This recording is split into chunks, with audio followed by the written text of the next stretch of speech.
Noong 2019 ay may mga rookie MC ang sumalang sa Flip Top at makalipas lang ang ilang taon ay may mga nakagawa na ng sariling pangalan sa liga. Ilang halimbawa na lang dyan sina GL, Zentlook, Slack1, K-Ram, Vitrum at marami pang iba. Pero may isang battle MC dito ang inaabangan ng maraming taga-subaybay ng rap battle, especially yung mga nakatutok din sa underground league. Pero yun nga lang, pagpasok niya sa Flip Top ay hindi gaanong na-appreciate yung style na meron siya. At ayan nga ay si Ultimate. Ilsim motherfucking mate.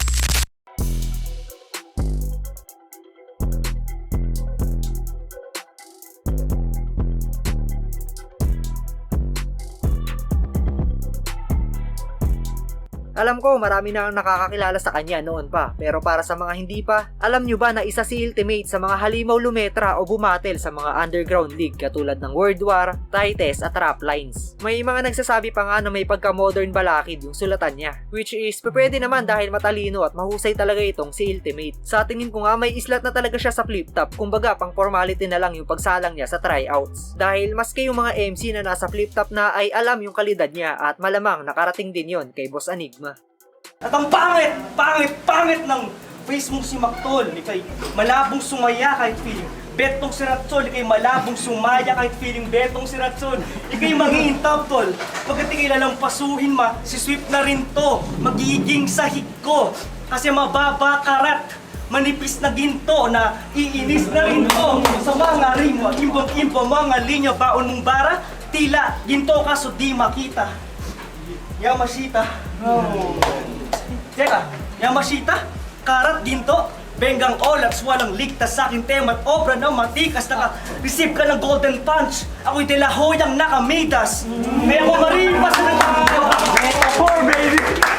Yung itim mo sobrang-sobra. Nung pinasok mo ang battle, naisip ko ang Coca-Cola, ng Topo, Estepo ko, nakaka-Riders Black. Eka, wag kang e-epal brand. Ako'y mag-iisip ng punchline sa kulay mo. Ang ina na mental block! Yes!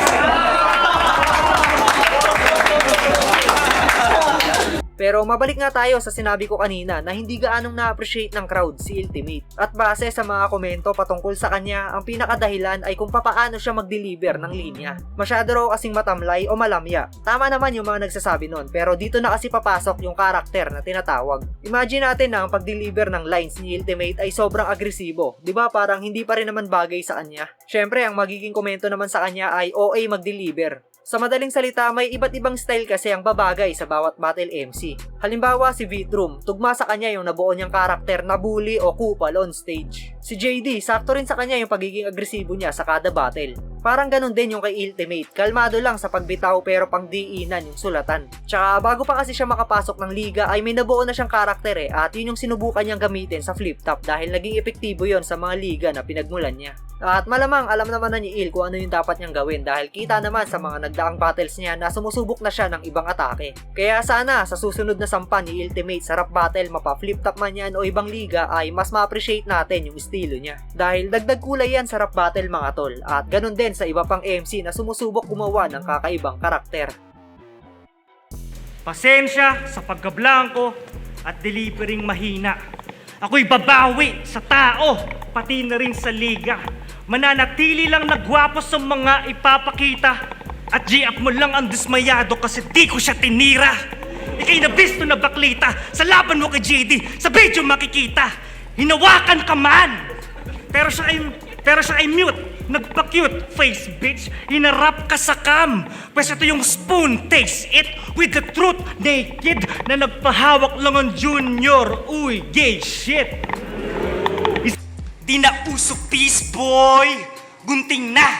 Kasi cut off kayo. Tatlong gapo. Tila, bulaga ang set ninyo. Ugaan ng network. Kesyo, kulang sa pasweldo. Kumparahang presyo. Kung trip nyo magsunugan, ito ang rutang pa impyerno! Kasi sa battle mo kay JD, aggressive ka pa, Chong.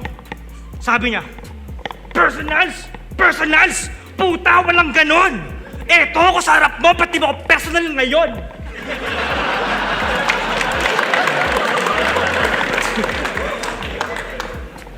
Wak!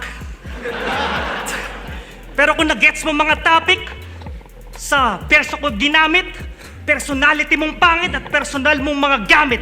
Kaya hindi to imbento tang ina! Ito ako sa harap mo ngayong pinersonal kita!